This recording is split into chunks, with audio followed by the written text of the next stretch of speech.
Hello students, welcome back to my YouTube channel JK tutorials. আমি তোমাদের Joyjit sir. আজকে class 10-এর সেকেন্ড ইউনিট টেস্টের ফিজিক্যাল সায়েন্সের আরেকটি গুরুত্বপূর্ণ সাজেশনের ভিডিও নিয়ে চলে এসেছি। এর আগের দিন আমি তোমাদের চলতরিতের কিছু গুরুত্বপূর্ণ প্রশ্ন নিয়ে আলোচনা করেছিলাম। আজকে আমি তোমাদের পরমাণুর নিউক্লিয়াস এই অধ্যায় থেকে যে প্রশ্নগুলি খুবই গুরুত্বপূর্ণ, পরীক্ষায় আসার মতো, সেই প্রশ্নগুলোকে নিয়ে আলোচনা করব। তো দেখো, প্রথম এই পরমাণু নিউক্লিয়াস থেকে আমাদের যে প্রশ্নগুলি করতে লাগবে, তেজস্ক্রিয়তা কাকে বলে? তেজস্ক্রিয়তার দুটি ব্যবহার লেখো। তেজস্ক্রিয় রশ্মির পরমাণুর কোন অংশ থেকে নির্গত হয়? তেজস্ক্রিয়তার এসআই একক এবং কুড়ির মধ্যে সম্পর্ক লেখো। কার্বন ডেটিং কাকে বলা হয়? খুবই গুরুত্বপূর্ণ প্রশ্ন, প্রত্যেকটি প্রশ্ন। নেক্সট হলো, কোনো মৌলের তেজস্ক্রিয়তা সম্পূর্ণ নিউক্লিয়াসের জনিত ঘটনা, ব্যাখ্যা করো। আলফা রশ্মি, বিটা রশ্মি, গামা রশ্মি প্রকৃতি, আধান, ভর, ভেদন ক্ষমতা ও আয়নীয় ক্ষমতার তুলনা আলোচনা করো। বা প্রশ্নটা একটু ঘুরিয়ে দিতে পারে যে তেজস্ক্রিয় রশ্মিগুলির মধ্যে কোনটির ভেদন ক্ষমতা ও কোনটি আয়ন ক্ষমতা সর্বাধিক? আলফা বিটা গামা কণার নিঃসরণের ফলে কোন তেজস্ক্রিয় মৌলের পরমাণু নিউক্লিয়াসে কীরূপ পরিবর্তন হয়? কোনো তেজস্ক্রিয় মৌল থেকে আলফা কণার নির্গমনে নতুন মৌলের সৃষ্টি হয়, কিন্তু গামা রশ্মি নির্গমনে নতুন মৌল সৃষ্টি হয় না কেন? একটি পরমাণুর কেন্দ্রে 92টি প্রোটন এবং 143টি নিউট্রন আছে। ওই পরমাণু থেকে যদি একটি আলফা কণা নির্গত হয়, যে নতুন পরমাণু সৃষ্টি হয় তার কেন্দ্রে কতগুলি প্রোটন ও নিউট্রন থাকবে? কোন ধরনের নিউক্লিয় বিক্রিয়া নক্ষত্রের শক্তির উৎস? নেক্সট হলো, গামা রশ্মি নির্গমনে পরমাণু ক্রমাঙ্কে কীরূপ পরিবর্তন হয়? বিটা রশ্মি ইলেকট্রন কণার স্রোত হলেও কিভাবে এই রশ্মি পরমাণু কেন্দ্রে সৃষ্টি হয়? ক্রমবর্ধমান ভর অনুযায়ী আমাদের আলফা বিটা ও গামা সাজাও। এই টাইপের প্রশ্নগুলো কিন্তু তোমাদের ভালো করে পরীক্ষার আগে দেখে যেতে লাগবে। নেক্সট, বিটা কণা ও সাধারণ ইলেকট্রনের মধ্যে সাদৃশ্য পার্থক্য লেখো। বন্ধন শক্তি কাকে বলে? ভর ত্রুটি ও বন্ধন শক্তি রাশিমালা প্রতিষ্ঠা করো। একটি ইলেকট্রনের ভরতুল্য শক্তি কত?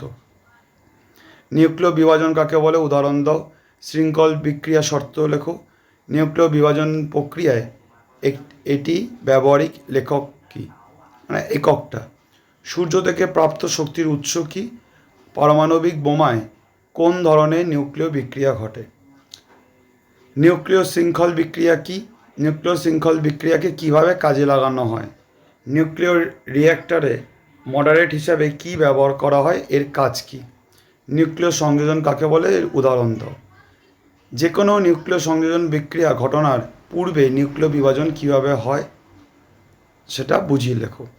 নিউক্লিয় বিভাজন ও নিউক্লিয় সংযোজনের মধ্যে পার্থক্য লেখো। নিউক্লিয় চুল্লি কী, এর ব্যবহার লেখো। নেক্সট দেখো, এখান থেকে কিছু অ্যাপ্লিকেশান বেসড প্রশ্ন থাকে, যেমন একটি মৌল আছে, সেখান থেকে একটি আলফা কণা দুটি বিটা কণা বেরিয়ে গেলে পরমাণুর ভর সংখ্যা ও পারমাণবিক সংখ্যা বা পরমাণু ক্রমাঙ্ক কী রকম চেঞ্জেস হবে? বা একটি তেজস্ক্রিয় নিষ্ক্রিয় থেকে একটা আলফা কণা ও দুটি বিটা কণা নির্গত হলে দুইটা নিউক্লিয়াস গঠিত হয়, তো তার জনক নিউক্লিয়াসের একটি সমসংস্থিত। বা এই প্রশ্নটা একটু ঘুরিয়ে দিতে পারে যে ভর সংখ্যা 235, পারমাণবিক সংখ্যা 92, একটা আলফা দুটি বিটা কণা নির্গত হলে ওয়াই মৌল তৈরি হয়, তো ওয়াই মৌলের ভর সংখ্যা ও পারমাণবিক সংখ্যা কত? অন্তিম নিউক্লিয়াসটি প্রথমেরটি আইসোটোপ দেখাও। যে এখানে দেখো আমি দিয়ে দিয়েছি এ মৌল থেকে বি মৌল বেরিয়েছে, তার মানে কটা আলফা বিটা বেরিয়েছে। এই টাইপের প্রশ্নগুলো কিন্তু পরীক্ষায় দেয়, তো তোমাদের অবশ্যই কিন্তু পরীক্ষার আগে এই টাইপের প্রশ্নগুলো ভালো করে দেখে যেতে লাগবে। নেক্সট দেখো, আমাদের পরবর্তী অধ্যায় যেটি রয়েছে, পরীক্ষাগার ও রাসায়নিক শিল্পের জৈব অজৈব রসায়ন বা অজৈব রসায়নের পাঠটা যেটা আমাদের রয়েছে, এখান থেকে আমাদের যে প্রশ্নগুলি সবার আগে করতে লাগবে, দেখো, নাইট্রোজেনের পরীক্ষাগারের প্রস্তুতি অ্যামোনিয়া নাইট্রেটের গাঢ় জলীয় দ্রবণকে সরাসরি উত্তপ্ত না করে সম আণবিক অনুপাতে মিশ্রিত অ্যামোনিয়াম ক্লোরাইড ও সোডিয়াম নাইট্রেটের মিশ্রণে গাঢ় জলীয় দ্রবণে উত্তপ্ত করা হয় কেন? সমীকরণ সহকারে লেখো। হাইড্রোজেন সালফাইডের বিজারণ ধর্মের উদাহরণ দাও। বা একই প্রশ্ন ঘুরিয়ে দিতে পারে যে উপযুক্ত রাসায়নিক বিক্রিয়ার সাহায্যে দেখাও যে H2S একটি বিজারক পদার্থ। বা আম্লিক পটাশিয়াম ডাইক্রোমেটের দ্রবণে হাইড্রোজেন সালফাইডের গ্যাস পাঠালে কি হয়? লেড অ্যাসিডের দ্রবণে H2S গ্যাস পাঠালে কি ঘটবে? বিক্রিয়া সহকার বলো। তারপর ফোয়ারার পরীক্ষা, খুবই গুরুত্বপূর্ণ প্রশ্ন। নেক্সট হলো আমাদের অ্যামোনিয়া গ্যাস পরীক্ষাগারে অ্যামোনিয়া গ্যাস, H2 গ্যাস ও নাইট্রোজেন গ্যাসের প্রস্তুতি কিভাবে? রাসায়নিক দ্রব্য, বিক্রিয়া শর্ত ও রাসায়নিক সমীকরণ লেখো। উৎপন্ন গ্যাসকে কিভাবে সংগ্রহ করবে? স্পর্শ পদ্ধতিতে সালফিউরিক অ্যাসিডের প্রস্তুতি শর্ত সহকারে সমীকরণগুলি লেখো। অলিওমান কি? অলিওমানের সংকেত, খুবই গুরুত্বপূর্ণ প্রশ্ন। অসওয়াল্ড পদ্ধতিতে HNO3 প্রস্তুতির নীতি, শর্ত ও সমীকরণ উল্লেখ করো। এবং উৎপন্ন নাইট্রিক অ্যাসিড কিভাবে সংগ্রহ করা হয়? দুটি জলীয় দ্রবণে কিভাবে ফেরিক ক্লোরাইড ও অপর একটি অ্যালুমিনিয়াম ক্লোরাইড অ্যালুমিনিয়াম জলীয় দ্রবণের সাহায্যে কিভাবে ফেরিক ক্লোরাইডের দ্রবণ শনাক্ত করা হয়? একটি পরীক্ষার সাহায্যে দেখাও যে H2S সে জলীয় দ্রবণ আম্লিক ধর্ম প্রদর্শন করে। বা অ্যামোনিয়া বিজারণ ধর্ম উদাহরণ সহকারে ব্যাখ্যা করো। পুরাতন তৈলচিত্রে বর্ণ কালো হয়ে যায়, সমীকরণ সহকারে ব্যাখ্যা করো। কীভাবে পুনরায় সেটা আগের অবস্থায় ফিরে পাওয়া যায়? লাইকার অ্যামোনিয়া, খুবই গুরুত্বপূর্ণ প্রশ্ন পরীক্ষার জন্য কিন্তু। লাইকার অ্যামোনিয়া কী? লাইকার অ্যামোনিয়া বোতলে খোলার আগে বোতলকে ঠান্ডা করে নেওয়া উচিত কেন? সালফার ট্রাই অক্সাইডকে সরাসরি জলে দ্রবীভূত করে সালফিউরিক অ্যাসিড প্রস্তুত করা হয় না কেন? তারপর অ্যাকোয়া ফার্টিস কী? তারপর কপার সালফেট ও সিলভার নাইট্রেটের জলীয় দ্রবণের মধ্যে হাইড্রোজেন সালফাইডে গ্যাস চালনা করলে কি ঘটে? বিক্রিয়া সহকারে ব্যাখ্যা করো। H2Sকে P2O5 দ্বারা শুষ্ক করা হয় না কেন? নাইট্রোলিম কি? এর ব্যবহার কি? বা এটি কিভাবে তৈরি করা হয়? বিক্রিয়ার শর্ত সমীকরণ সহ লেখো। H2S গ্যাস প্রস্তুতিতে গাঢ় H2S ব্যবহার করা হয় না কেন? H2S প্রস্তুতিতে গাঢ় HNO3 ব্যবহার করা হয় না কেন? এই টাইপের প্রশ্নগুলো কিন্তু তোমাদের ভালো করে দেখে যেতে লাগবে। লাইকার অ্যামোনিয়া ও তরল অ্যামোনিয়ার মধ্যে পার্থক্য কী? 700 ডিগ্রি সেন্টিগ্রেড উষ্ণতায় প্ল্যাটিনাম তার জালের উপর দিয়ে অ্যামোনিয়া ও অক্সিজেন গ্যাস দ্রুত চালনা করলে কি ঘটবে? দুটি গ্যাসীয় পদার্থ বিক্রিয়ায় একটি কঠিন পদার্থ উৎপন্ন হয়। সমীকরণ সহকারে উদাহরণ দাও। CuSO4 জলীয় দ্রবণে এই NH4OH জলীয় দ্রবণ যোগ করলে কি ঘটে? অ্যামোনিয়া গ্যাস শুষ্ক করতে P2O5 অথবা CaCl2 ব্যবহৃত হয় না কেন? CaO ব্যবহার হয় কেন? নেসলার বিকারক কী? এর গুরুত্ব লেখো। বা H2S এর সংস্পর্শে রূপা মুদ্রা কালো হয়ে যায় কেন? বা দেখো পরের যে কি ঘটে সমিত সমীকরণ সহকারে লেখো। নাইট্রোজেন গ্যাসের মধ্যে দিয়ে জ্বলন্ত ম্যাগনেসিয়ামে প্রবেশ করানো হলো, উৎপন্ন পদার্থ জলসহ উত্তপ্ত করা হলো। বা বজ্রপাতের ফলে বায়ুমণ্ডলে নাইট্রোজেনের আবদ্ধীকরণ, রাসায়নিক ধাপগুলি সমীকরণ সহকারে লেখো। কিপ যন্ত্রে প্রস্তুত করা যায় এমন একটি গ্যাস সেও নাম লেখো। পরীক্ষাগারে H2S গ্যাসকে কিভাবে কিসের সাহায্যে শুষ্ক করা হয় এবং এই গ্যাসের জলীয় বাষ্প মুক্ত করতে গাঢ় H2SO4 বা অনার্দ্র CaCl2 বা পোড়াচুন CaO ব্যবহার করা হয় না কেন? সালফান কি? এই টাইপের প্রশ্নগুলো কিন্তু তোমাদের এই যে অধ্যায়টি রয়েছে আমাদের পরীক্ষাগার ও রাসায়নিক শিল্পে অজৈব রসায়ন, এখান দিয়ে কিন্তু এই টাইপের প্রশ্নগুলো তোমাকে ভালো করে দেখে যেতে লাগবে তোমাদের। নেক্সট দেখো আমাদের পরের যে অধ্যায়টি রয়েছে আয়নীয় সমযোজী বন্ধন। এখান থেকে দেখো যে প্রশ্নগুলি করতে লাগবে, বিভিন্ন মৌলের পরমাণুগুলি রাসায়নিক বিক্রিয়ায় অংশগ্রহণের কারণ কী? বা পরমাণুগুলি রাসায়নিক সংযুক্তির কারণ কী? বা কোনো মৌল একাধিক পরমাণু বা বিভিন্ন মৌলের পরমাণুর নিজেদের মধ্যে যুক্ত হয়ে অণু গঠন করে কেন? এই টাইপের। NaCl ও CCl4 এই ধর্ম দুটির মধ্যে পার্থক্য লেখো। আয়নীয় বা তড়িৎযোজী যৌগ ও সমযোজী যৌগের মধ্যে পার্থক্য লেখো। ন্যাপথলিন ও সোডিয়াম ক্লোরাইড প্রদত্ত দুটি ধর্মের মধ্যে তুলনা করো, গলনাঙ্ক আর জলের দ্রাব্যতা। নেক্সট হলো দেখো অনুরূপে অনেক রকমই প্রশ্ন দিয়েছি বা অথবা করে একই প্রশ্ন বারবার করে বিভিন্ন রকমভাবে ঘুরিয়ে আসে। তো নেক্সট দেখো, ক্লোরোফর্ম ও সোডিয়াম ক্লোরাইডের মধ্যে কোনটি জলে দ্রবীভূত হয় না? সমযোজী যৌগ হওয়া সত্ত্বেও উচ্চ গলনাঙ্ক বিশিষ্ট যৌগ কোনটি? Na ও Na প্লাসের মধ্যে Na প্লাসের মধ্যে কোনটি বেশি সুস্থিত হয় এবং কেন? সেমভাবে Ca ও Ca2+ এর মধ্যে কোনটি বেশি সুস্থিত, এই টাইপের প্রশ্ন। বা কীভাবে সোডিয়াম ক্লোরাইডের আয়নীয় বন্ধন গঠিত হয়? NaCl পারমাণবিক সংখ্যাগুলো 11 আর 17। একটি আয়নীয় যৌগের উদাহরণ দিয়ে দেখাও যে আয়নগুলি অষ্টক নীতি মানে না। তারপর LIH ইলেকট্রন ডট গঠনচিত্র ব্যাখ্যা করো। LIH দিয়েও তোমরা বলে দিতে পারবে, তাহলে অথবা দিয়ে সেজন্য প্রশ্নটা দিয়েছি যাতে একই উত্তর ডিফারেন্ট আলাদা আলাদাভাবে প্রশ্ন দিয়ে আসতে পারে। কিন্তু NaF এর ইলেকট্রন ডট চিত্র সহকারে লেখো, বা MgCl2 এর ডট ডায়াগ্রাম। NaCl এর যৌগে বিচ্ছিন্ন অণুর অস্তিত্ব নেই কেন? বা এই একই প্রশ্নটা ঘুরিয়ে দিতে পারে যে Na বন্ড Cl হিসাবে প্রকাশ করা যায় না কেন? বা NaClকে না লিখে NaCl whole to the power n কেন লেখা হয়? আয়নীয় যৌগগুলি জলে বা অন্যান্য ধ্রুবীয় দ্রব্যে দ্রাব্য কিন্তু অধ্রুবীয় দ্রব্যে দ্রাব্য নয় কেন? এই টাইপের প্রশ্নগুলো। তারপর আয়নীয় যৌগ কঠিন অবস্থায় তড়িৎ পরিবহন করে না কিন্তু গলিত বা জলীয় অবস্থায় তড়িৎ পরিবহন করে কেন? আয়নীয় যৌগে বিক্রিয়ার হার দ্রুত হয় কেন?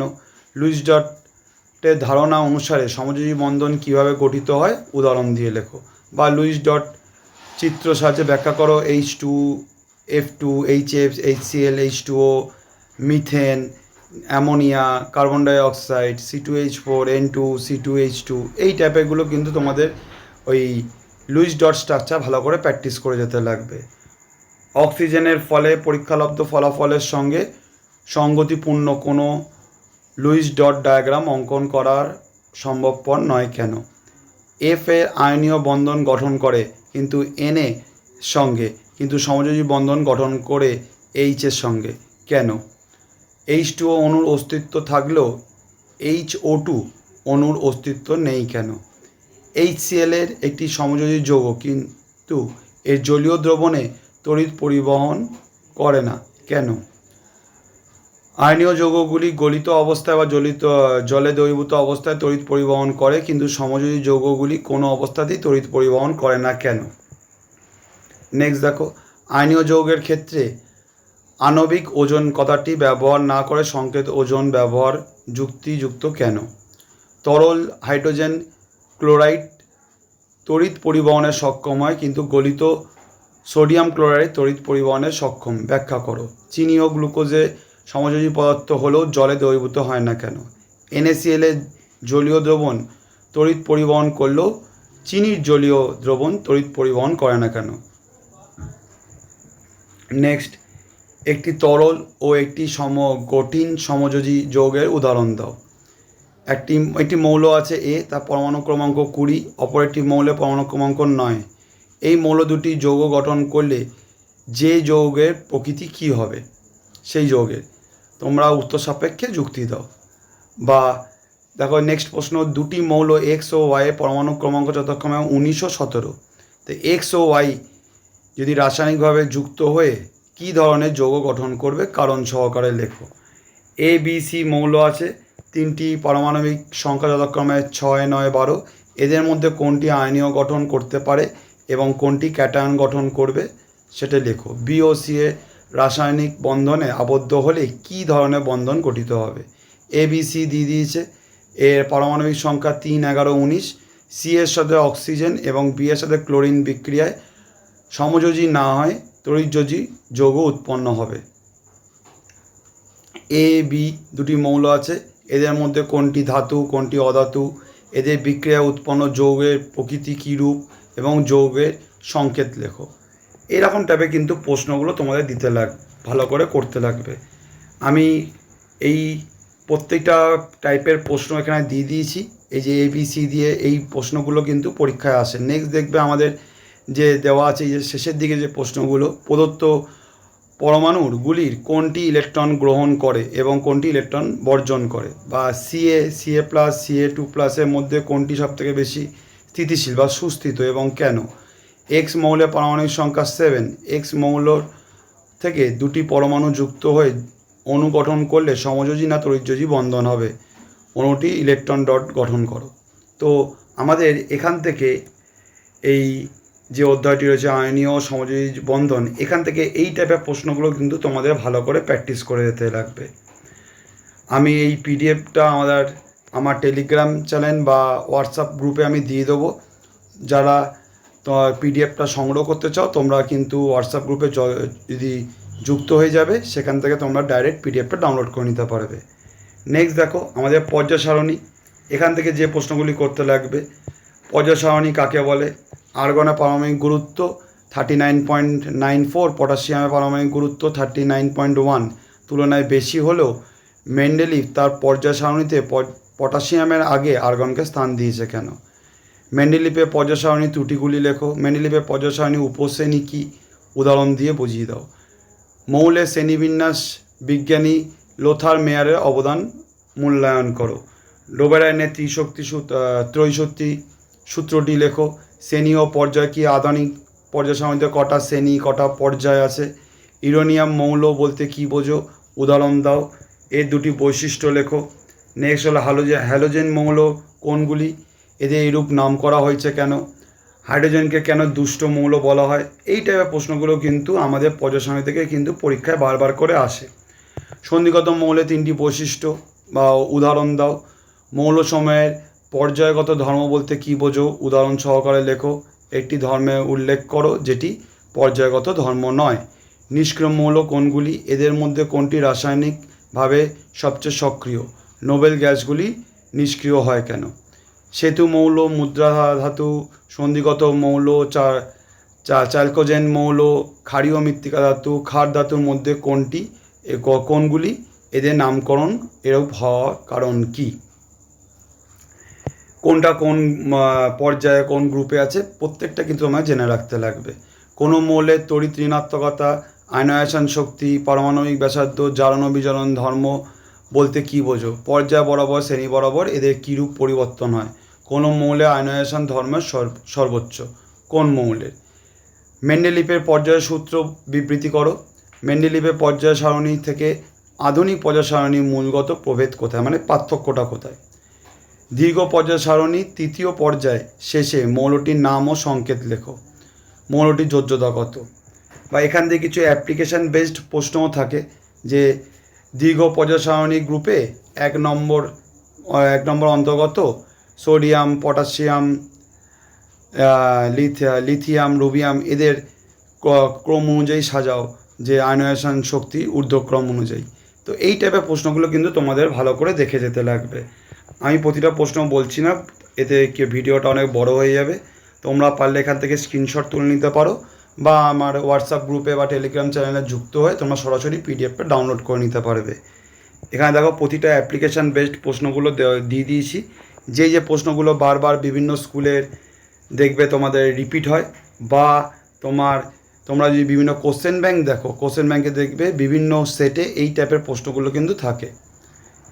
আজকের জন্য ভিডিওটা এই পর্যন্ত। যদি তোমাদের সেকেন্ড ইউনিট টেস্টে আজকে যে এই চ্যাপ্টারগুলো আলোচনা করলাম বা এর আগের দিন চলতরিতর আমি ইম্পর্টেন্ট প্রশ্নগুলো বলে দিয়েছি, এই কটা চ্যাপ্টার ছাড়াও যদি অন্য কোনো চ্যাপ্টার থাকে তাহলে অবশ্যই আমাকে ভিডিও কমেন্টে জানিও। তাহলে সেই চ্যাপ্টারে কিছু গুরুত্বপূর্ণ প্রশ্ন নিয়ে আমি একটি নতুন ভিডিও বানিয়ে দেবো। ভিডিওটা ভালো লেগে থাকলে চ্যানেলটিকে লাইক এবং সাবস্ক্রাইব করে দিও এবং তোমাদের ফ্রেন্ডসদের মধ্যে শেয়ার করে দিও।